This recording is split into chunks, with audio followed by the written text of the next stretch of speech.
नमस्कार मित्रांनो, मी अमोल जाधव. मित्रांनो, स्वागत आहे तुमचे माझ्या यूट्यूब चॅनलवरती.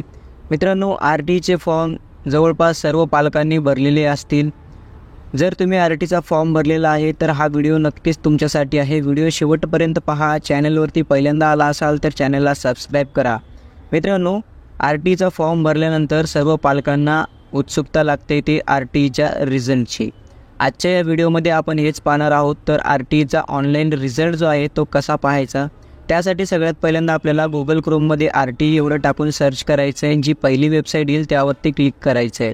इथे आल्यानंतर थोडं खाली स्क्रॉल करायचं आहे. खाली आल्यानंतर इथे पहा आपल्याला ऑप्शन दिसणार आहे.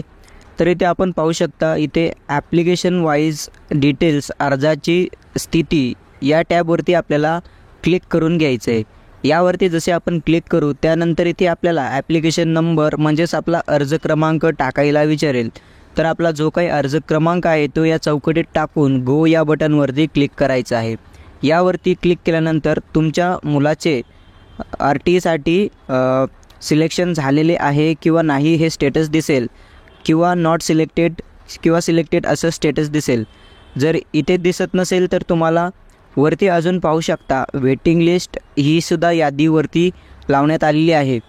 तर या व्हिडिओमध्ये तुम्हाला हे समजलं असेल की आपल्याला कुठे चेक करायचं आहे आपल्या मुलाचा नंबर लागलेला आहे की नाही.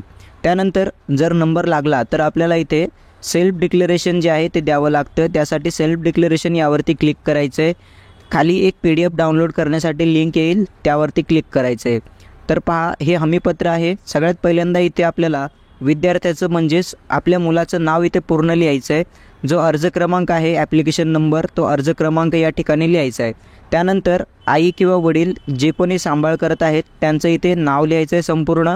त्यानंतर पुढे जे हमीपत्र आहे, हमीपत्र लिहून देतो की आर टी 2009 अंतर्गत 25% प्रवेश शैक्षणिक वर्ष 2024-25 या प्रक्रियेसाठी मी सदर केलेली कागदपत्रे बरोबर असून मी आर टी पोर्टलवरती दिलेली माहिती बरोबर आहे. भविष्यात अथवा पडताळणी समितीने कागदपत्रांची व पोर्टलवर भरलेल्या माहितीची पडताळणी केल्यास त्यास चुकीची कागदपत्रे अथवा माहिती भरल्याचे निदर्शनास आल्यास माझ्या पाल्याचा प्रवेश जो आहे तो रद्द करण्यात येईल व माझ्यावर फौजदारी कार्यवाही होईल. याची प्रतिपूर्ती रक्कम शासनाकडून मिळणार नाही. या प्रकारे जो आहे ते हमीपत्र आपल्याला डाउनलोड करायचं आहे आणि पेनाने याच्यावरती सर्व लिहायचं आहे. त्यानंतर खाली आपल्याला इथे तारीख जी आहे, ज्या दिवशी आपण जमा करणार आहे ती तारीख इथे टाकायची आहे. त्यानंतर सही व संपूर्ण नाव लिहायचं आहे. त्यानंतर मोबाईल क्रमांक इथे आपला टाकून घ्यायचा आहे. एवढं टाकून झाल्यानंतर आपल्याला परत आपल्या जी आर टीची वेबसाईट आहे मेन, यावरती यायचं आहे. इथे आल्यानंतर तुम्ही पाहू शकता इथे अजून यादी जी आहे ते मूळ निवड यादी ही देखील टॅब इथे लावण्यात आलेली आहे. तर इथे आपल्याला अकॅडमिक इयर 2024-25 हे असंच राहू द्यायचं आहे. त्यानंतर इथे डिस्ट्रिक्ट सिलेक्ट करण्यासाठी ऑप्शन दिसेल. तर तुमचा जो काही जिल्हा आहे तो या ठिकाणी आपल्याला सिलेक्ट करायचा आहे आणि गो बटनवरती क्लिक करायचं आहे. तर इथे तुम्ही तुमची मूळ निवड यादी देखील पाहू शकता.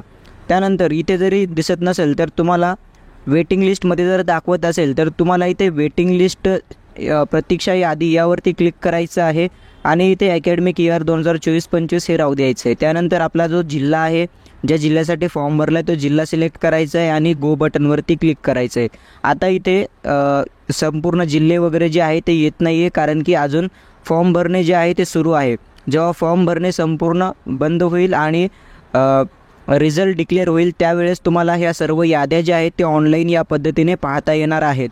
तर दिलेली माहिती तुम्हाला समजली असेल असं समजतो.